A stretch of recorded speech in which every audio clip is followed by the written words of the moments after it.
عبد النعيم يحاول يعدي لكن الكره تخبط وتترد بتسديده مره ثانيه. في فقرة لقطة المباراة نجد هنا اللقطة التي كان لها تأثير سلبي وسببت في استمرار حالة القلق على نتيجة المباراة.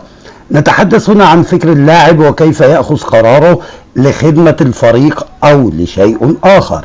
نحن لا نتحدث عن ضياع وإهدار الفرص السهلة، ولكننا بصدد لقطة قد تصيبنا بالشلل من تصرف اللاعب. لكن يقطعها مودست خطيرة للأهلي، فرصة يخلص على اللقاء، فرصة يخلص على اللقاء، فرصة يخلص على اللقاء، فعلا فرصة هجمة مرتدة خلص على اللقاء، وتصرف رائع من مودست في قطع الكرة ولعبها بسرعة لأحمد عبد القادر. 4-2 أحمد عبد القادر، أحمد عبد القادر مشيت معاه. يعني سيادتك استخدمت مهاراتك الفردية يا سيدي على عيني وراسي، لكن ما تزودهاش. يعني المعلق قال لك مشيت معاها، يعني كان ممكن تخسرها. طب يا سيدي خد عظة من كده، وده جرس انذار ليك. ماشي عبد القادر في الطرف الشمال يرقص. هنا بقى مالكش اي حجة انك تمرر، معاك اتنين، مودست اللي اصلا قطع لك الكورة ومررها لك.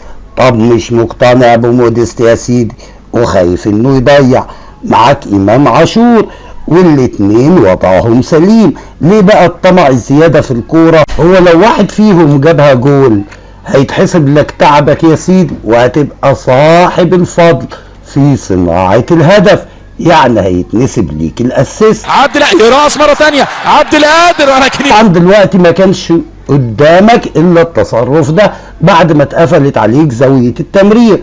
وفي المشهد الاخير من الهجمة ما ينفعش يكون 4-4 والاهلي باسمه الكبير ما يجيبهاش جول. يسدد في المرمى، هو عايز يجيب جول بنفسه. حتى المعلق قال لك هو عايز يجيب جول بنفسه. ونكمل كده ونسمع. يضيع فرصة انه يخلص على الثلاث نقاط، انه يضيع فرصة انه يخلص على الثلاث نقاط، واضيف انا واقول ويريحنا احنا الجماهير من اي مفاجآت في المباراة، وفرق هدف ما يطمنش والجول بيجي في لحظة. الغرض من لقطة المباراة اننا كلنا كجماهير الاهلي لا نختلف عن مهارة احمد عبد القادر، ونحب قوي نشوفه في الملعب وهو بيزعل لما يقعد احتياطي او ما يلعبش، واحنا جماهيرك بنقول لك ان احنا برضو مش عاوزينك تقعد وعاوزين نشوفك في الملعب دايما. لكن لو وظفت مهارتك صح هتبقى في حتة تانية خالص، وهتكون فارق مع النادي وزمايلك، وهتخدم الاهلي صح، وتريحنا احنا كجماهير بدل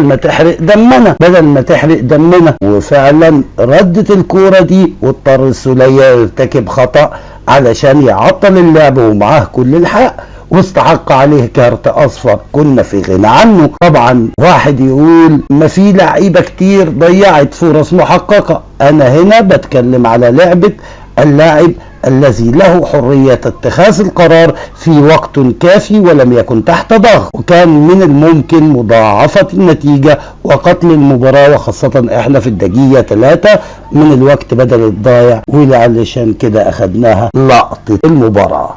اهلا بكم اعزائي المشاهدين والمتابعين لقنوات ميلا ثابت. جماهير النادي الاهلي كواحد من الجمهور، يعني الشعور اللي انتابنا من بعد المباراه واثناء المباراه.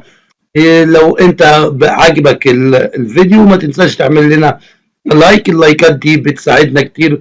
ولو لسه ما اشتركتش يا ريت تشترك سبسكرايب، لان القناه طبعا بدعمكم انتوا هي اللي هتكبر، وفضلا وليس امرا. اللي ما اشتركش يشترك، ولو عجبك الفيديو ما تنساش تعمل لايك.